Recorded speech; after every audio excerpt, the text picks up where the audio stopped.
Meghan Markle fury, Piers Morgan in horror rant at Sussexes as he makes bold Diana claim. Piers Morgan has come out to slam the Meghan Markle and Prince Harry for their recent talk at JP Morgan, where they are said to have benefited thousands of pounds. The billionaire summit took place at the One Hotel in Miami, where pop stars like J.Lo rubbed shoulders with Greek shipping heirs and fat cat bankers. Although the Sussexes have not yet declared how much they were paid for the gig, it is thought to have been a hefty sum, and TV host Piers Morgan has condemned them for profiting off Princess Diana's death. In his new column for the Daily Mail, Piers said, "Harry's not the only person to ever lose a parent when he was young.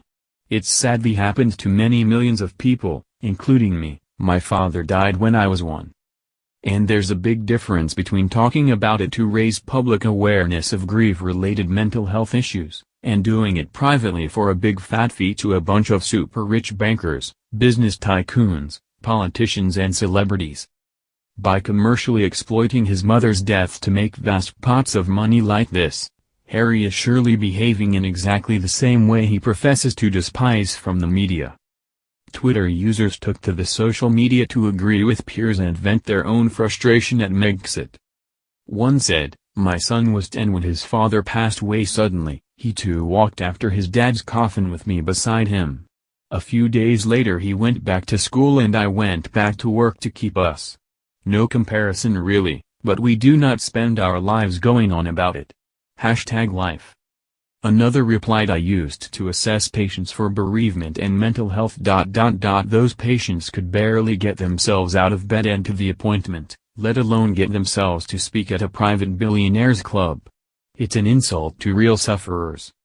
A third raged, "I really can't understand what they've got to give. It's insane to pay them that kind of money. They are actually nobodies and Tony Blair is just as bad. They're hypocrites, all three of them." A separate source revealed to Page 6 that Harry discussed at length his mental health struggle in the speech, and how he had turned to therapy to deal with the trauma of losing his mother as a child. They said, he talked about how the events of his childhood affected him and that he has been talking to a mental health professional. He does not want Meghan and their son Archie to go through what he did as a child. Harry and Meghan have said they moved to Canada for a more private life away from the British press. Now they appear to be mingling with U.S. media titans including CBS's Gayle King, as they plan to launch their Sussex brand overseas.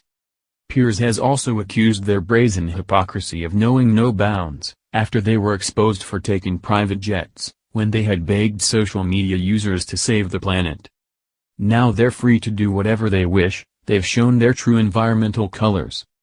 The Sussexes were flown to the JP Morgan Forum in the firm's lavish Gulfstream private plane, from the $11 million mansion in Vancouver they've been living in for the past few months as guests of a mysterious billionaire benefactor. What has been JP Morgan's contribution to saving the planet? The bank was recently revealed, by the Rainforest Action Network, to have invested $195 billion into fossil fuel companies in the past 3 years alone. They were by far the worst offenders on the banking list of shame, with Wells Fargo a distant second at $151 billion. Piers is not the only critic of the couple, as recently PR guru Mark Burkowski has come forward to slam the pair in a scathing new interview with the Daily Mail, as he questioned the company Meghan and Harry are choosing to keep. He said, "This shows how difficult it is going to be. They've got to make a lot of money and they are going to slip up on the way. The worry is how many of these type of gigs are there going to be?" For JP Morgan, it's an extraordinary get. They clearly have the money to afford them, but Harry and Meghan need to avoid being perceived as tacky. Piers concluded his rant by predicting that the couple's new life will ultimately end in humiliation and tears, as shown by previous royals like the Duchess of York, who tried exploiting her pain for status.